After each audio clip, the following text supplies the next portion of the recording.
పిల్లలు body parts ఆడుకుంటున్నా, lips మీద ముద్దులు పెట్టుకుంటున్నా అందరినీ మనం ఏం మాట్లాడాలి వాళ్ళతో? ఈరోజు మనం పిల్లల పెంపకంలో మాట్లాడుకుందాం. హలో, నేను మీ doctor Leela, your everyday women's doctor. పిల్లల మీద అరవకండి. వాళ్ళు మీరు అరిసినా, తిట్టినా, కొట్టినా మీకు తెలియకుండా చేస్తారు దూరంగా పారిపోయి. అంతేకాని ఈ బిహేవియర్ అయితే మాత్రం ఆపరనమాట. అండర్వేర్ లో చేతులు పెట్టుకోవటం, లేకపోతే బాడీ పార్ట్స్ తో ఆడుకోవటం ఇలా చేశారనుకోండి, ఫస్ట్ వాళ్ళకి చెప్పాల్సింది చాలా కామ్గా, నాన్న అక్కడి నుంచి చేతులు తీసేయి అని చెప్పి ఇదిగో ఈ టాయ్ తో ఆడుకో అని వాళ్ళకి ఏదో ఒకటి ఇవ్వటం అనమాట. అంటే వాళ్ళని రీడైరెక్ట్ చేయటం, దృష్టి ఇటు నుంచి అటు మరల్చడం. ఇది first point. Second point, boundaries పెట్టడం, జెంటిల్ బౌండరీస్ అనమాట. అంటే పబ్లిక్ అండ్ ప్రైవేట్ కి తేడా. నాన్న యువర్ పీపీ ఇస్ ప్రైవేట్, అది ఎవరికి చూపించకూడదు. అలాగే పబ్లిక్ గా ముట్టుకోకూడదు అని చెప్పాలన్నమాట. పబ్లిక్ గా ముట్టుకోకూడదు అంటే దాక్కుని ముట్టుకుంటారు కదా అని అంటారా? దానికి కూడా వద్దాం. ముందు ఈ స్టెప్ కంప్లీట్ చేయండి. Second point. Third point, safe touch, unsafe touch గురించి చెప్పడానికి చాలా మంచి ఆపర్చునిటీ. వాళ్ళకి ఏం చెప్పాలి అంటే, అమ్మ నాన్న కూడా క్లీన్ చేయడానికి మాత్రమే ముట్టుకుంటారు.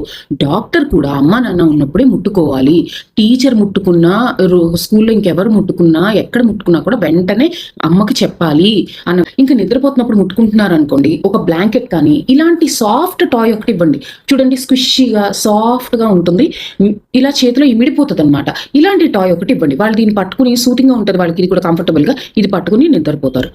ఇంకా ఐదో విషయం, పిల్లలకి ఇలాంటి టాయ్ ఒకటి తీసుకుని ఇక్కడ ముద్దు పెట్టుకోకూడదు. Kisses of the cheeks and four head.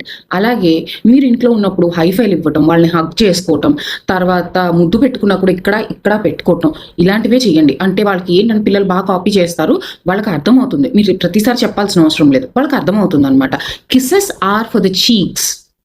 ఇంకా ఆరో విషయం, ఇది చేయకూడని విషయం, చండాలం, అలా చేయొద్దు అని చెప్పొద్దు. మనకు అలా చెప్పే మనం ఈ రోజుకి పీరియడ్స్ గురించి సరిగ్గా మాట్లాడుకోం. ఇంకా ఏడో విషయం, పిల్లలు మనం ఏం చెప్పినా దాక్కుని చేస్తున్నారు అనుకోండి, వాళ్ళ మీద అరవద్దు. అప్పుడు కూడా కామ్గానే ఉండండి. మళ్ళీ రీడైరెక్ట్ చేయండి. ఇంకో టాయ్ ఇవ్వటం, మంచిగా మాట్లాడటం, మీరు చేస్తున్న పని ఆఫ్ చేసి వచ్చి వాళ్ళతో టైం స్పెండ్ చేయటం, ఇలాంటివి చేయండి. ఎనిమిదో విషయం, కన్సిస్టెన్సీ.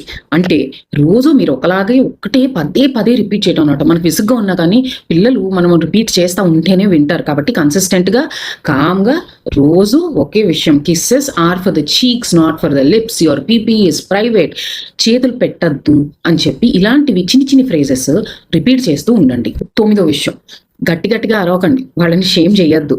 అలాగే ఉపోద్ఘాతాలు ఇవ్వకండి, వాళ్ళకి ఏం అర్థం కాదు. చిన్నగా మంచిగా చిన్ని పదాలతో చెప్పండి. 10, పిల్లలు ఒక్కొక్కసారి యాంగ్జైటీకి లోనైనప్పుడు ఇలా చేస్తారు. దీని గురించి మనం నెక్స్ట్ రీలో మాట్లాడుకుందాం. యాంగ్షియస్గా ఎందుకుంటారు, ఏం చేయొచ్చు అలాంటప్పుడు అని చెప్పి. Your kid is medically fine, gentle boundaries, redirection and body safety education ఉంటే సరిపోతుంది.